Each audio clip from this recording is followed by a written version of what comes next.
নমস্কার মাননীয় দর্শকবৃন্দ, আজ 12ই জুন 2023 সোমবার। এ সপ্তাহের প্রথম ট্রেডিং ডে। তো আজকে মার্কেট কন্ডিশন দেখতে এলাম যে বাজারের হাল হকিকত কেমন। প্রথমেই চলে যাব ইউএস উইক্সের চার্টে, ডেইলি চার্ট। কাল আমরা পর্যালোচনা করেছিলাম উইকলি চার্ট আমরা সপ্তাহে একদিন পর্যালোচনা করি। এবার ডেইলি চার্ট, একই রকম সিচুয়েশন, একই কথা বলতে হবে যে ইউএস উইক্স একদম তলানিতে, গত 3 বছরের মধ্যে সর্বনিম্ন। সুতরাং এখানে বলা যায় যে তেমন কোনো খারাপ সংকেত ইউএস ফিক্স দিচ্ছে না। ইউএস 10 ইয়ার বন্ডিল রেঞ্জ বাউন্ড আছে। একটা বড় র্যালি এখানে নিয়েছিল আগস্ট থেকে অক্টোবর পর্যন্ত। অক্টোবরের পর থেকে 2022-এর অক্টোবরের পর থেকে উইক্স নিম্নমুখী, উইক্স মোটামুটি লোয়ার পিকস তৈরি করছে এবং একটা রেঞ্জ বাউন্ড আছে। তো রেঞ্জ বাউন্ড ইউএস 10 ইয়ার বন্ডিল, যার ফলে ইনফ্লেশন মোটামুটি একই রকম আছে। ইউএস অয়েল অর্থাৎ ক্রুড অয়েলও দেখুন, জানুয়ারি মাস থেকে যদি দেখা হয়, গত জুন মাস থেকে, গত 22শে জুন থেকে এখনো পর্যন্ত একদম লোয়ার পিক্স বানাতে এখন 69.86 ট্রেড করছে। এই রেঞ্জটা হলো খুবই একটা ভালো এবং লো রেঞ্জ, যে লো রেঞ্জের ফলে ভারতবর্ষের জন্য শুভ, কারণ ভারতবর্ষে নেট ইম্পোর্টার অয়েলের। এরপরে চলে যাবো ন্যাসড্যাকের চার্টে। ন্যাসড্যাক সুন্দর জায়গায় ট্রেড করছে।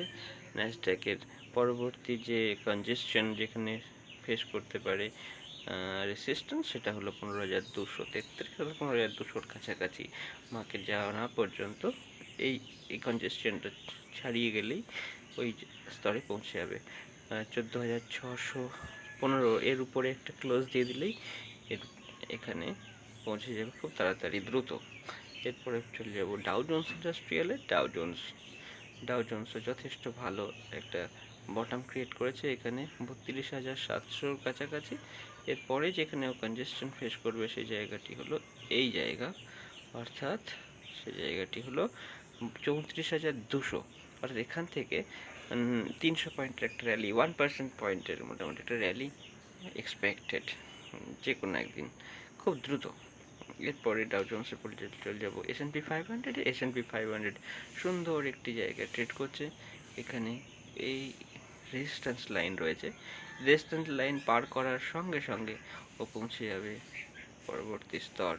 পরবর্তী যে কনজেশন অর্থাৎ রেজিস্ট্যান্স ফেস করার জায়গা হলো এইখানে, অর্থাৎ 44,66 এই লেভেলে ও কনজেশন ফেস করবে। এই স্তর পেরিয়ে গেলে আবার একটা 8%-এর র্যালি ওর জন্য অপেক্ষা করছে।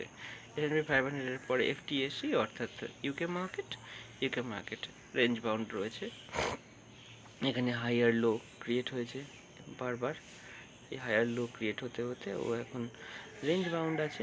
একটু মার্কেট জিরিয়ে নিলে আবার হয়তো পরবর্তী যে সুইং হাই সেখানে পৌঁছে যাবে 7,900-তে। এরপরে চলে যাব ইন্ডিয়া উইক্স নিচের দিকে একদম তলানিতে, এবং এখান থেকে বাউন্স নিতে পারে অথবা এখান থেকে সাইডওয়েজ হয়ে যেতে পারে। এই সাইডওয়েজ মুভমেন্ট যত লম্বা হবে তত মার্কেট তরতর করে উপরের দিকে যাবে। এরপরে 10 ইয়ার বন্ডিলটা কিন্তু উত্থান আসছে, উপরের দিকে উঠে আসছে। এটি একটি ভয়ের বিষয়। আরবিআই গভর্নরের যে অ্যানাউন্সমেন্ট রেট কাট সম্পর্কে, তারপর থেকে রেট কাট করছেন না এই বলার পর থেকে মার্কেটে একটা অস্থিরতা তৈরি হয়েছে। কয়েকদিনের মধ্যে হয়তো এটা স্থিরও হয়ে যাবে, তখন আবার আপনারা দেখতে পারবেন 10 ইয়ার বন্ড নিচের দিকে আসবে। অন্যথায় একটা সুন্দর ডাব্লু প্যাটার্ন ক্রিয়েট হয়েছে, বুলিশ ডাব্লু প্যাটার্ন। যদি এঁকে দেখাই তাহলে আপনারা দেখতে পারবেন যে এখানে একটা ডাব্লু প্যাটার্ন ক্রিয়েট হয়েছে, দেখেছেন? ডাব্লু প্যাটার্ন ক্রিয়েট হয়েছে। সুতরাং এরপরে চলে যাব ফিন নিফটি চার্টে। ফিন নিফটি সুন্দর একটা cup with handle pattern create করেছে। কাপ উইথ হ্যান্ডেল প্যাটার্নের ব্রেকআউট হয়ে গেলে আমরা উপরের দিকে একটা 1 বছরের মধ্যে আমরা একটা বড় 1.5 বছর 1 থেকে 1.5 বছরের মধ্যে আমরা এই যে এর দুটি প্যাটার্ন ক্রিয়েট হয়েছে, একটা হচ্ছে কাপ উইথ হ্যান্ডেল প্যাটার্ন আর একটা হচ্ছে অ্যাসেন্ডিং ট্রায়াঙ্গেল প্যাটার্ন। তো এর আগে কোনো একটি আমরা দেখি কি হয়, মাল্টিপল কাপ হ্যান্ডেল হয় না, এখানে একটা ব্রেকআউট হয়। এরপরে চলে যাব নিফটি চার্ট। নিফটি একই রকম প্যাটার্ন আপনারা দেখতে পাবেন, একই রকম প্যাটার্ন।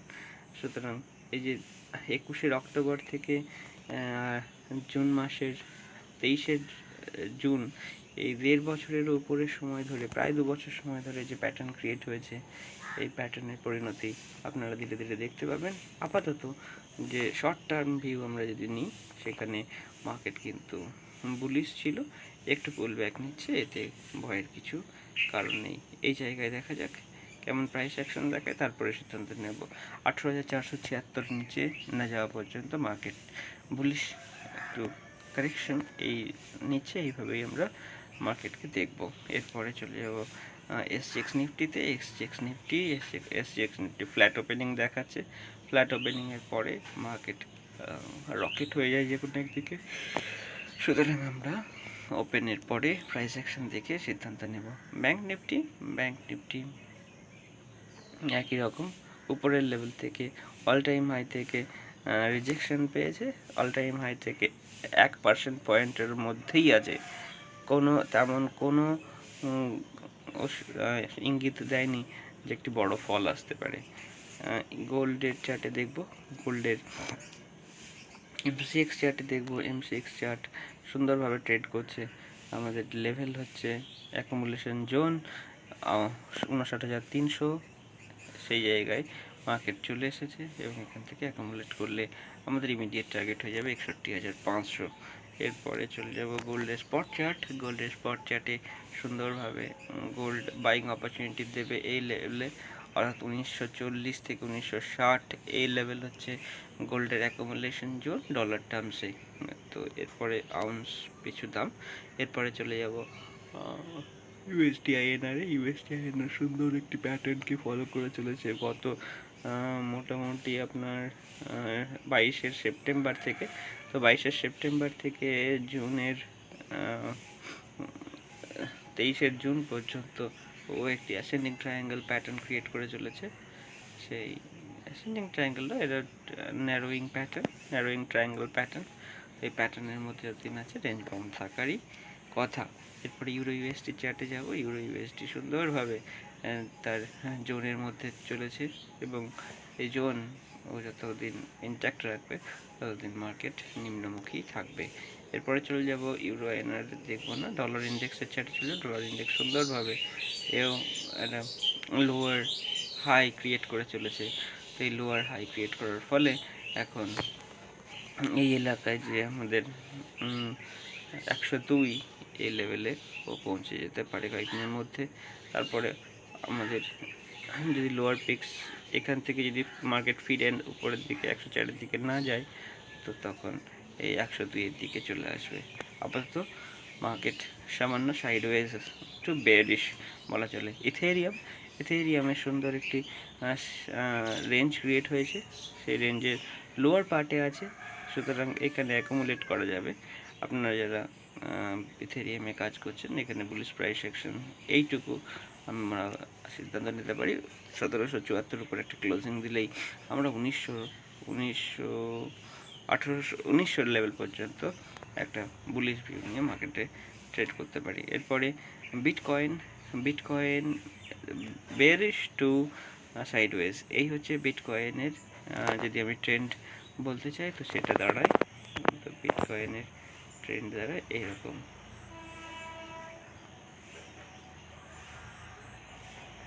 বিটকয়েনের ট্রেন্ড দাঁড়ায় এইরকম, দেখা গেল। এরপরে নিচের লাইনটাকে দেখুন, এই যে রেঞ্জ, এই যে চ্যানেল, এই চ্যানেলগুলো ফলো করে চলেছে। বল্টিক ড্রাই ইন্ডেক্সকে দেখতে গেলে বল্টিক ড্রাই ইন্ডেক্সে আবার উপরের দিকে যাওয়া শুরু হয়েছে। তো বল্টিক ড্রাই ইন্ডেক্স যদি এখান থেকে একটা আপ মুভ নেয়, তো ভোল্টিক ইন্ডেক্সও একটা রেঞ্জের মধ্যে কাজ করছে, সেই রেঞ্জের মধ্যে যদি আছে তো সেই রকম থাকবে। এই রেঞ্জের উপরের দিকে না আসা পর্যন্ত রেজিস্ট্যান্স হওয়ার কথা নয়। এরপরে চলে যাব ডেলি চার্টের, ইন্টারডে চার্টে ফিন নিফটি দেখব। ফিন নিফটির ভিউ কীরকম নেওয়া যায় দেখা যাক। ফিন নিফটি গতদিন কি হয়েছিল না, সারাদিনই মোটামুটি বেয়ারিশ টু সাইডওয়েজ মুভমেন্ট দেখিয়েছে। তো আজ আমরা দেখতে পারি ফ্ল্যাট ওপেনিং হবে। ফ্ল্যাট ওপেনিং হলে যদি মার্কেট সামান্য নিচে আসে তো 19,437 এই জায়গায় আমরা বুলিশ প্রাইস অ্যাকশন দেখলে আমরা বুলিশ ট্রেড নেব, টার্গেট হয়ে যাবে 19,527 ফার্স্ট টার্গেট। নিফটিতে বেয়ারিশ, ফুললি বেয়ারিশ ছিল, তো বেয়ারিশ হলেও এখানে ও সাপোর্ট পাবে। সাপোর্ট লাইন হলো 18,546। তো 18,546 আমরা যদি বুলিশ প্রাইস সেকশন দেখি সেক্ষেত্রে ফার্স্ট টার্গেট হয়ে যাবে 18,593 এবং পরবর্তীকালে 18,636। সুতরাং এই এলাকায় আমরা প্রাইস সেকশন দেখার পরে সিদ্ধান্ত নেব। প্রথম আমাদের লেভেল হচ্ছে 18,547। এরপরে শেষ চার্ট দেখব ব্যাঙ্ক নিফটির। ব্যাঙ্ক নিফটি কী কাজ করছে, ব্যাঙ্ক নিফটি সুন্দরভাবে একটি সাপোর্টের কাছে ট্রেড করছে। এখানে আমরা ফ্ল্যাট ওপেনিং দেখলে 43,400 কাছাকাছি, 43,948, 43,900 কাছে আমরা যদি এটা ওপেনিং দেখি, তারপরে বুলিশ প্রাইস অ্যাকশন দেখলে আমরা ফার্স্ট টার্গেট নেব 44,156, অর্থাৎ 150 পয়েন্টের একটা টার্গেট নিয়ে আমরা ফার্স্ট ট্রেড নিতে পারি। এই হচ্ছে আজকের বাজারের হাল হকিকত। আমাদের কাজ ভালো লাগলে আমাদের চ্যানেলটি সাবস্ক্রাইব করবেন, ভিডিওটি লাইক করে দেবেন। আর যদি ডিম্যাট অ্যাকাউন্ট না থাকে, ডিম্যাট অ্যাকাউন্ট খোলার লিঙ্ক আমাদের ডেসক্রিপশন বক্সে পেয়ে যাবেন। ধন্যবাদ।